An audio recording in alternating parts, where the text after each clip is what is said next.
right?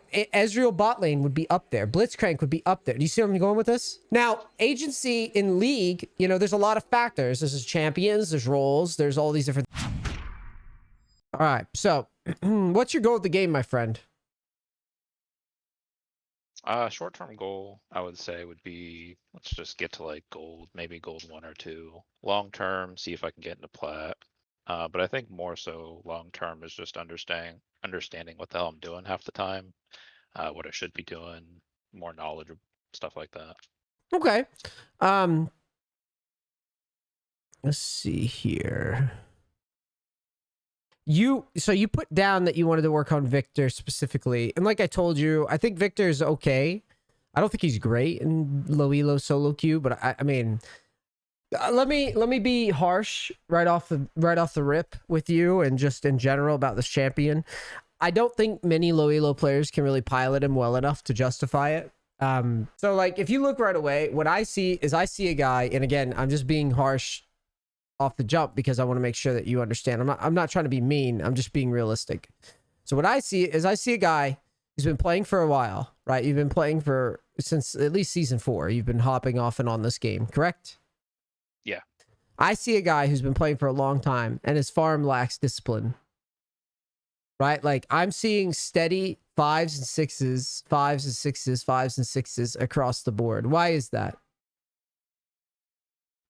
Do you think?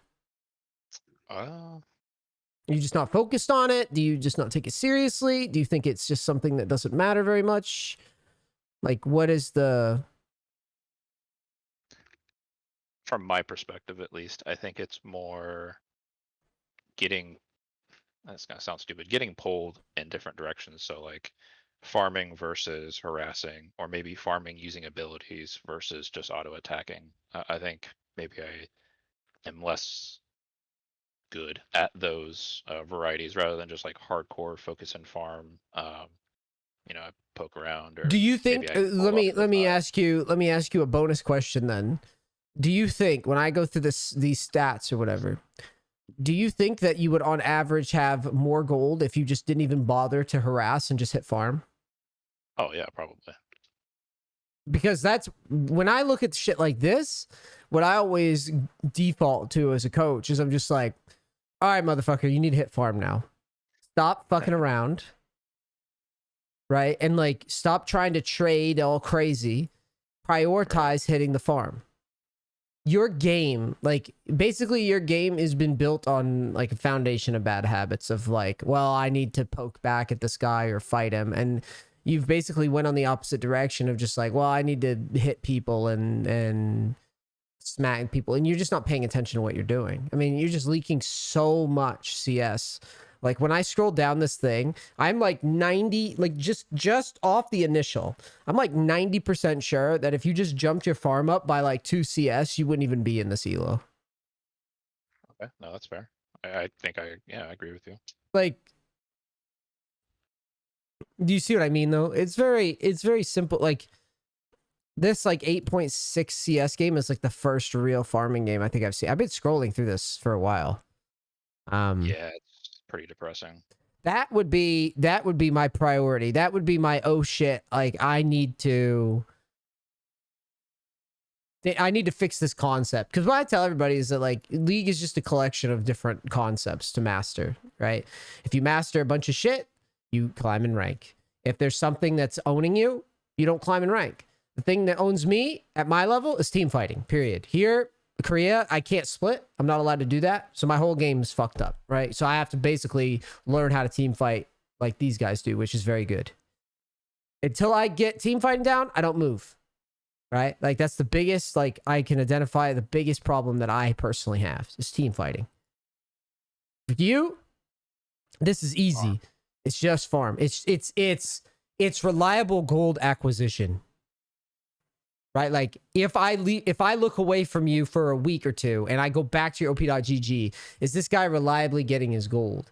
Because this game is a long-term game. Like I was telling you in Discord, it's a long-term game. It's really not a short-term game in terms of, you know, you play like one day and you go, ooh, I'm the best now. Like, no.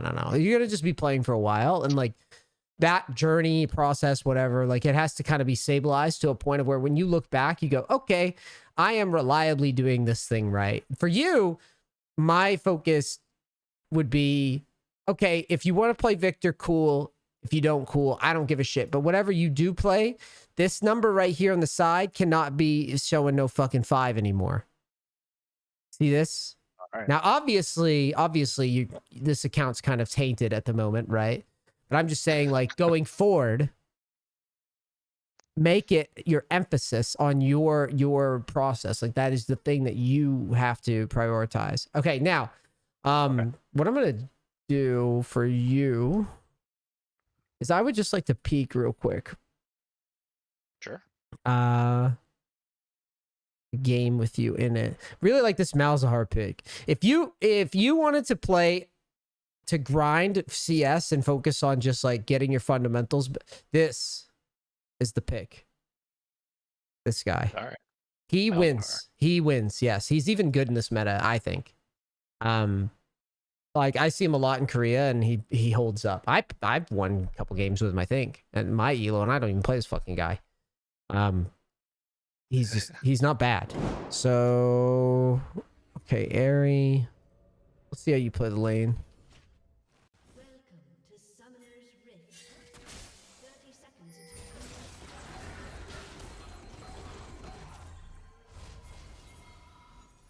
until E first. See how that looks. I've never seen this lane before.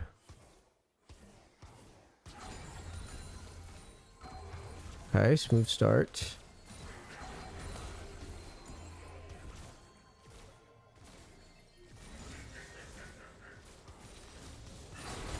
This lane was new for me as well, and was very frustrating. Yeah, I'm just trying to see how it plays. I mean, it would appear to me that you would really have to be exerting yourself to get any value out of like killing him or anything, but then that would expose you to ganks. Right. I mean, yeah, no, you would probably be better doing what you're doing, which is just poking from range.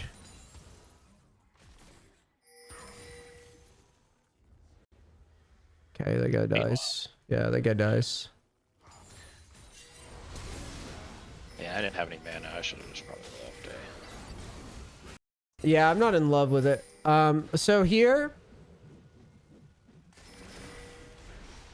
all right, like basically, spot like this is, it's just kind of gross for you in general. Like, there's not much you're gonna be able to do ever. It would be nice if we had like some sort of kill potential on someone, but we just don't. And the minute that I don't see any kill potential, I'm just gonna stay on lane and just try to get it under the tower so that I don't have to use my TP to recall, is what I'd be thinking.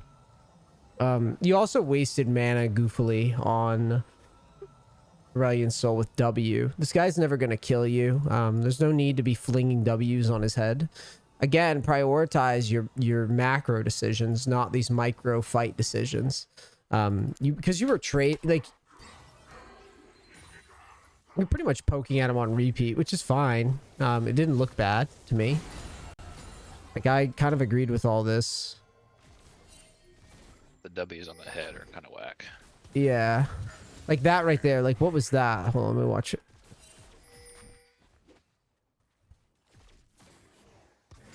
So you're doing kind of goofy things with laser here.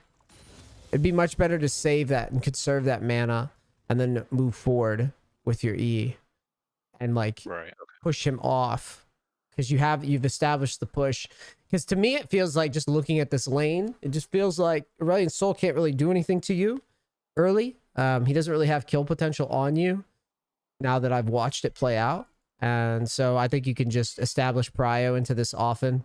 Arthas, you know where he's going to be most every time. He's almost always going to clear. Just like full clear either way. So at 230, you should never really be worrying. Now that's a little nuanced, and it might be a little out of your pay grade to know what every jungler is going to do, but a simple rule of thumb is like a champ like Karth is probably going to power clear, usually. So you can just kind of like lean towards, okay, I'm not going to get ganked or punished very often for this, but like, what I'm looking at when I see this lane play out is if you can keep just like lasering this guy from range while hitting your farm, you could stack up a nice push, get a back timing. You know, at a higher level, I don't really see how Aurelion Sol has many tools to stop you from getting a crash in. But even at a lower level, I mean, this guy's just sitting back. Like, he's not really doing anything. He's just kind of coexisting with us. And then we're doing goofy things like this, where you like dropping. See what I mean? So that kills your mana. And then once it's time to shove right here, you're about to have this issue. Our mana's low. We would love to just eat this whole wave and just get it under. Obviously, I mean, you should be looking, because if you're able to pick up something like a Karthus blue buff, or, you know, somebody gets low, yeah, sure. But you have to be able to look at this and see that you're not going to be doing anything here to Garen, right? Like, how the fuck are you going to kill this guy? You have no ghost, right? If you have ghost or something, maybe. But, oh, yeah, he's running phase rush. Yeah, dude, we're never catching this fucking guy. This guy is no upgraded out. abilities, no mana. Yeah. He's just too hard to catch. So I think you make a good recall though. And then this teleport is, it's fine. Yeah, it's fine. At least your back made sense. So the gank comes at, wow, this guy got a shit sandwich. And then we push.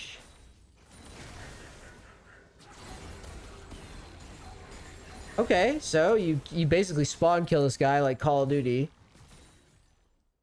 And then you go to hit tower. You've got flash. 6 minutes. I think this is okay.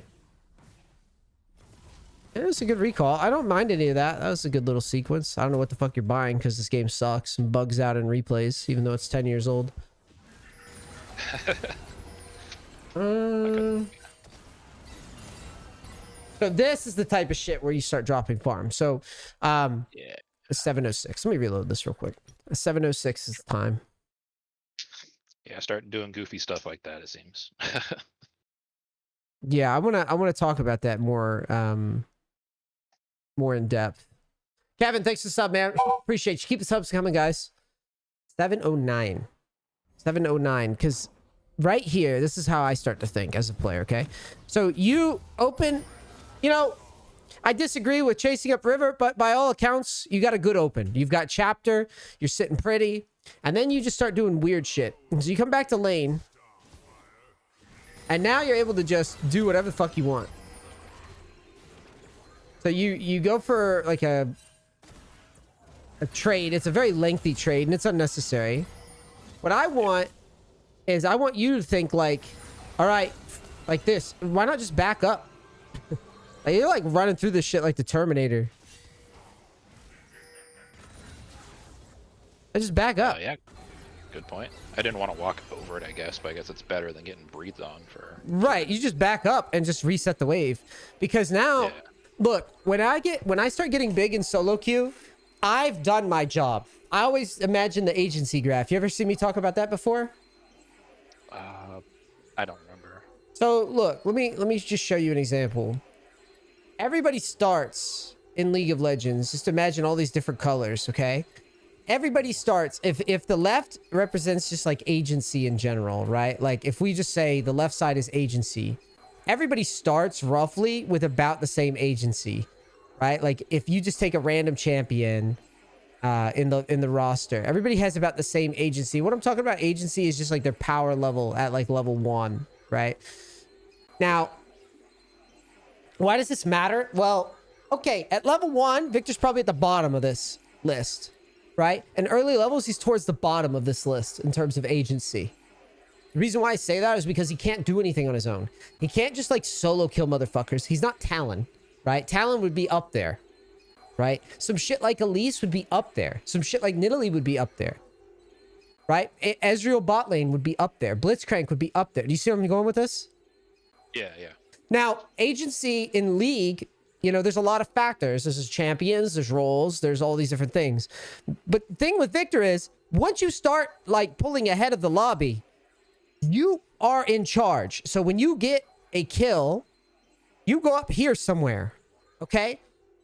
You're scaling, your trajectory looks like this, right? As long as you don't fuck up. Would you agree? Oh yeah, absolutely. So what I'm thinking is, all you need to prioritize, and this goes back to the initial, all you have to prioritize right now is just hitting farm. That's all you have to do. Because no matter what happens in the lobby, if you hit big farm from here on out, you're going to be like monster big. No one is going to be able to keep up with you. And you have easy access to farm because you already got your evolve quick with your E. Your evolve is already hit at 7 minutes. It's a coast. You're coasting. So when you take these types of trades, when you're in front of the pack, it's a race. You're in front of the pack. Just stay in front of the pack. You don't have to like chip away and try to like pick people off left and right. You just have to farm like a robot and keep your health high. That's all you have to do. Because every fight, they're going to just lose to you. Does that make sense? Yeah, I think it does. I think that's part of the problem is when I get ahead is I feel like I have to do more when actuality I just don't. Like Not with your champion, no. Now, if you're playing like Tryndamere, for example, right? I use my main. When I get leads, I have to do aggressive shit. I have to kind of end the game quick and like leverage my mid game because I'm not going to be able to just clear away forever. Do you see the difference? I have to get on the map and move people around and not let them push into me. I'm not going to be able to stop them when they start pushing into me. I'm dead if they do that. Right? So like the identities are different. When I get a lead, I have to start like threatening dives on bot lane, top lane, roaming into jungle. You don't have to do that. You just have to make sure you hit big farm and keep your health high because any single fight, as long as you're present, your health is high, and you've managed your farm, you're going to win every fight. Or even if your team's losing, you're still in front of the pack. You are in front of the pack. Gotcha. If you believe in that, like if you really hear it, believe in it, and play like it, you'll see the games just kind of fall in your lap. You don't have to do anything. This is why, like, you get coaches with a variety of styles is because they have these identities, but it's Victor specific. Okay. Like you can kind of just coast. Every Victor that beats me in Korea, they play this way. Once they get a lead, they just coast. They will literally just say, I'm going to hit farm and just chill. You have to do everything. I'm just going to wait for my moments. And then I'll challenge. So that type of trade, like this type of shit, gives me anxiety because here we are just like doing all this goofy shit, flashing around, when in reality, look at that. When in reality, all you had to do was just calmly farm. That's true. You threw this huge lead, massive lead right off the rip. You had your chapter, you're chilling. You should have said, oh, I'm lax. I'm just going to farm it out. If a move, keep my health high. That way, if a Mumu goes for a fight, I'm right there. Instead, you went for, fucking LCK, LPL, 1v1 super fight montage shit. You die. And now that graph that I had up earlier, you just drop like a rock, in my opinion. So you're here. Right. You die. You drop to here. What? Right? Because you lose the wave. That shit's gone. The wave goes under. You have no TP. Well, that sucks. You were 2 levels ahead of everybody. When you put it that way. Right. Yeah. No, that makes sense. Compartmentalize the game into blocks. Like, block the game up. Right? You got your early, if I get a lead early, so you got your early game with Victor. If I get a lead, if I'm ahead, we're just going to coast, right? We're coasting. Chilling. That's all we have to do. I coast. Now, if you're behind, maybe we swag on people, right? We go for a fucking outplay and we try to get a kill or something. If we're like super behind or we're just getting run over or a guy's just like getting super low and our team's feeding or something. Yeah, sure, whatever. right? But like, you need to understand that until you're forced to, you don't have to do anything. Okay. I mean, this honestly, this applies to most mages, this concept of just like chilling. I would argue that most mages, with the exception of like, you know, LeBlanc and like Ari, most mages can just afford to play the patient game. Because you don't really have to. I mean, I guess like Silas might have to play a little tempo because he's got so many tools that he can use. It's not really good for him to just sit and try to like coast when he can just run around the map and steal ults and stuff. But do you see my point? Yeah, no, what you're saying makes a lot of sense, and I think that's a big reason. For some reason, just when I'm ahead or when I'm behind and I see somebody, I'm like, oh, I can kill him. I just like turn into this sweaty speedrunner or something, and I just need to like chill out. Yeah, I think you need to understand you're at a poker table. It's a long game. It's not a. Yeah, remember what I told you in Discord? I said it's like 10% thinking, or I'm sorry, like 10% mechanics, 90% thinking. It has nothing. You don't have to do fancy shit, especially at this elo. You don't have to do anything fancy. And with your champ, you have to do anything fancy. Just relax, play your game out. Again, you're not playing Tryndamere. You don't have to. You're not like on the clock to do like crazy shit. You're not Talon. You're not like Katarina. You don't have to like run and gun. You have to just rock solid your way through it. Anyways, go ahead and queue up